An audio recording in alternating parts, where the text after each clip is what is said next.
While Marduk snapped commands to his warriors, Kalta'ar found Isaacash amongst his brethren. "How many are left?" he asked his fellow word-bearer. 17 have made it to the mound, Apostle. I see no others on the plain." Kalta'ar looked out across the expanse between the hill and the Beneficta Diabola. Here and there, an armored body sprawled on the ruddy ground. Dark mists formed close to the corpses, daemon stuff drawn by the escaping souls. Soon, others would come to feed. "There, Apostle!" The shout came from the right, where Ukna Tav pointed to the northwestern corner of the site. A word-bearer vaulted a low wall, a stream of naked humans flowing after. The legionary turned and fired his bolter, scything down the first handful of slaves to venture after him. As he turned to continue for the mound, the ground beneath the word-bearer darkened. Like tar bubbling from a pit, seeping blackness flowed up his legs, swiftly engulfing him to the waist. The legionary fired down into the morass, but his bolts simply disappeared without exploding.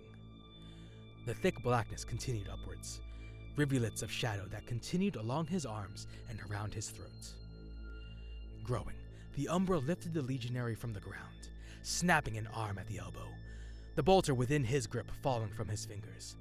Kalta'ar could not suppress an emphatic wince as a leg contorted acutely, assuming an unnatural angle. The legionary's vox was clearly not functioning, and he was thankful they were spared more inhuman noises of painful death. Limb-snapping contortions racked the armored figure, almost tying the warrior into a knot, ceramite broken, bones shattered.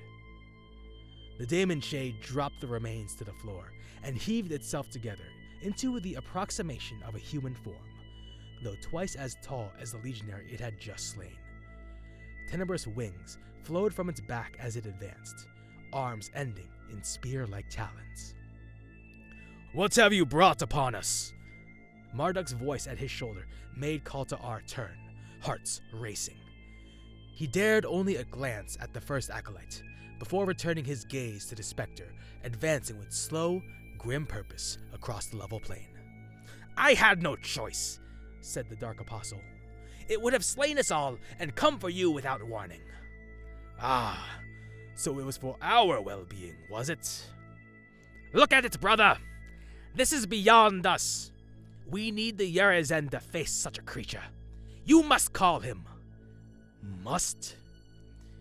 "This is not the time for your vanity, Marduk," snapped Kalta'ar. The threat of being ripped to pieces by an unstoppable daemon outweighed any trepidation at offending one of the first chaplain's favorite servants. He pointed to the dormant portal arch. "Can you reach Lorgar? The Primarch has higher concerns than your survival, Kalta'ar." The bark of bolters drew their attention back to the ring of wardstones, where Kalta'ar's warriors met the incoming apparition with a hail of bolter fire. Bolt rounds detonated across its form, but the fire of their fury disappeared into its darkness. As it neared, the daemon fluctuated, its smoky exterior becoming like a blizzard. A creature of whiteness with two ebon black eyes. Forks of black lightning leapt from an outstretched hand, rippling through the body of a word-bearer. Greasy smoke issuing from the rents of his warplate, the legionary collapsed. "We have to fall back across the portal bridge," said Kalta'ar. "We must fetch Lorgar!" "Fetch, Kalta'ar?" The voice came from behind them, as pure as molten gold in the Dark Apostle's soul. Its tones lifted his spirits in an instant, filling him with warmth. He turned, as did the others around him. The archway glowed with power, showing a vista of a gigantic citadel cathedral through the haze of its black frame. In front stood a gigantic figure, thrice the height of the legionnaires, a golden-skinned entity wrapped in cloak and robe of flaming rune shapes that swirled from its body. In one hand, it held a wickedly spiked mace that throbbed with black power. The other bore a rod of intricately wound metal, tipped with a three-eyed skull layered with golden sigils that constantly weaved about each other. Eyes of uniform azure burrowed into Kaltar. "I heard your woe, my son." The voice washed through the dark apostle like a soothing balm, stilling his agitation, strengthening his resolve. Still, the presence of his Primarch was near overwhelming, and he fell to his knees, head bowed. "My Lord Aurelian, forgive my weakness. A creature of demonic spite has disrupted the great works here." "I see no daemon." Kaltar glanced back towards his brothers. The entity that had pursued them had reached the top of the hill amid a storm of bolter fire. It cast aside legionnaires with sweeps of glittering claws, leaving tattered remains draped across the stonework of the outer shrine. "This is no daemon." Lorgar raised his rod, beckoning to the blood-stained whirlwind tearing through the last of the Dark Apostle's warriors. "Come to me, brother." With a last fury of activity that turned another legionary to shards of ceramite and ribbons of flesh, the apparition coalesced into a recognizable figure. It was of equal height to the Daemon Primarch, clad in black battleplate with long taloned gauntlets. A pair of wings stretched from its ornate backpack, fashioned as intricate metallic raven feathers. The face was as pale as snow, gaunt, with eyes as dark as coal, framed by shoulder-length black hair. Kaltar felt his breath dying in his lungs as he looked up at the unmistakable features of Corvus Corax, the Primarch of the Raven Guard. A flurry of questions flooded his thoughts, but all remained unanswered as Corax spoke. "What has happened to you, brother?" "I have ascended," said Lorgar. He indicated Corax with a twitch of his rod. "I might ask the same of you." The Raven Lord strode forward, intent on Lorgar Aurelian. Kaltar and his warriors scattered before him, grateful to be free of his wrath. Marduk and his courtier closed about their Primarch, but a look sent them away. "I am what I have always been," said Corax. "I am vengeance incarnate. I am justice delivered. This place, beyond the veil, has revealed what we all are. Underneath the veneer of humanity our Father crafted for us, we are of the warp." "Have you come to make an oath to the powers that are your true creator?" "No. I swore to destroy all chaos taint from the galaxy. You will be the first fallen brother to die beneath my blades." "I am not the creature you fought at Istvan," said Lorgar, raising his mace. "Nor am I." Kaltar barely followed the lunge of Corax, so swift it was. A black wind threw him aside as dark fire crackled from the rod of Lorgar. With a thunderous shockwave that hurled the word-bearers to the ground, the two demigods clashed. After a long life of bloodshed and devotion to the true gods, there was little that awed Kaltar. The sight of the two Primarchs battling within the Empyrean sphere left him shocked and breathless. Infused with the raw primordial force, the combatants were ablaze with power. Corax seemed a towering storm wreathed in white lightning. The cloud formed of multitudinous ravens. Their cawing was deafening, the flash of their talons and beaks the spark of the tempest. Into the shadow, Lorgar rose like a fireball, alight with a tornado of burning rune shapes. Meteoric sigils rained down on the raven tempest, cleaving ember-edged furrows through the dense mass. They slammed into the buildings around the bridge arch, shattering masonry, incinerating the corpses of Corax's victims. The Raven Lord struck back, hails of flaring claws ripping the air itself, leaving rents through the rune robe of the Urizen. Each stroke left a shriek in its aftermath that shredded the nerves as much as the talons shredded Lorgar's immaterial form.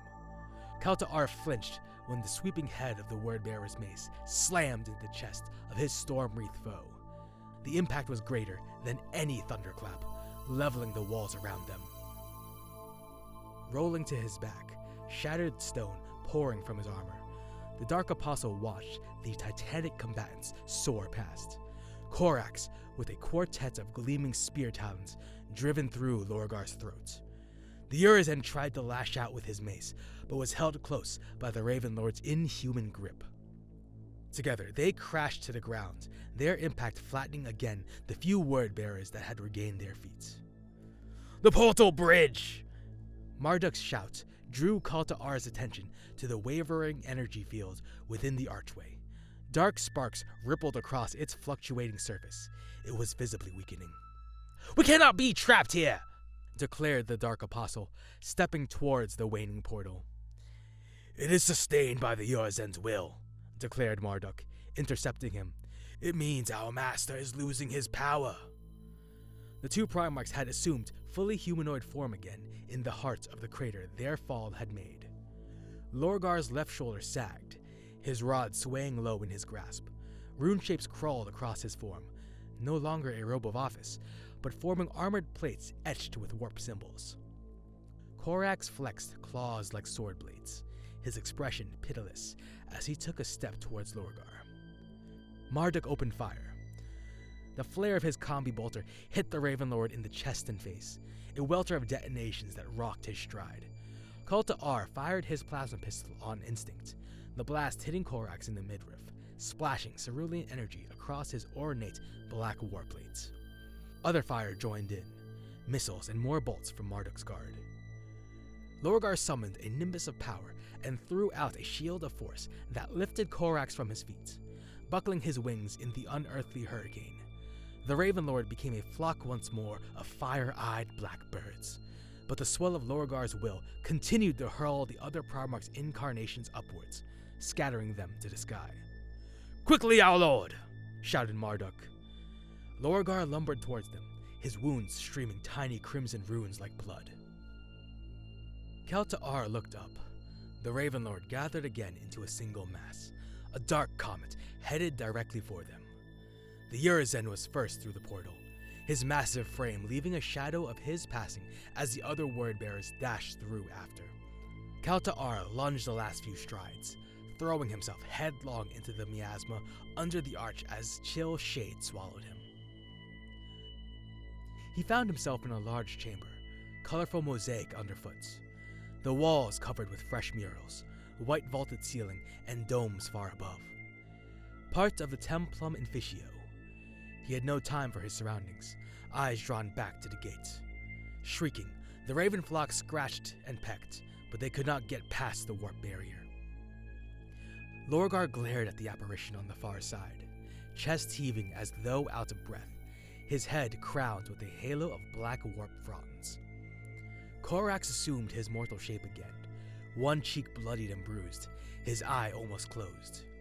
There was much damage to his armor, but he leaned close to the portal, eyes boring through the divide. "I have your scent now, Lorgar," growled the Raven Lord. His face was contorted with monstrous rage. "I will find you, Lorgar. I will destroy you and every vessel you have filled with your taint." Lorgar staggered away, and the portal arch fell dull, leaving only bare stone within its pillars. "We can assemble a force and return, our lord," said Marduk, hurrying after the Primarch. "All is not lost," promised Kalta'ar, not wishing to seem any less dedicated. "I will rebuild the Beneficta Diabola." Their entreaties continued as they followed Lorgar through the corridors and halls, heading towards the center of the grand construction spreading across their new capital on Sakaris. Stairs took them high, to the tower at the very heart of everything. Black doors opened at Lorgar's approach, and he strode within. No word uttered, no backward glance. With a noise that echoed within Kalta'ar's soul as much as his ears, the doors slammed shut, leaving him and Marduk on the threshold. There was no handle, no keyhole, nothing by which they might open the edifice. A white Colchizian rune burned into life upon the door, and another. "Deny fate," read Kalta R. He turned to the first acolyte. What does that mean? Marduk took several steps back and looked towards the pinnacle of the otherworldly tower. Golden fire burned from the summit. Others were hurrying from the surrounding cloisters, demanding to know what happened. Kalta R recognized Corfarion amongst them and suppressed a groan. What does this herald? Asked one of the approaching word-bearers. We wait for his return, replied Marduk. Until then, the great work must continue.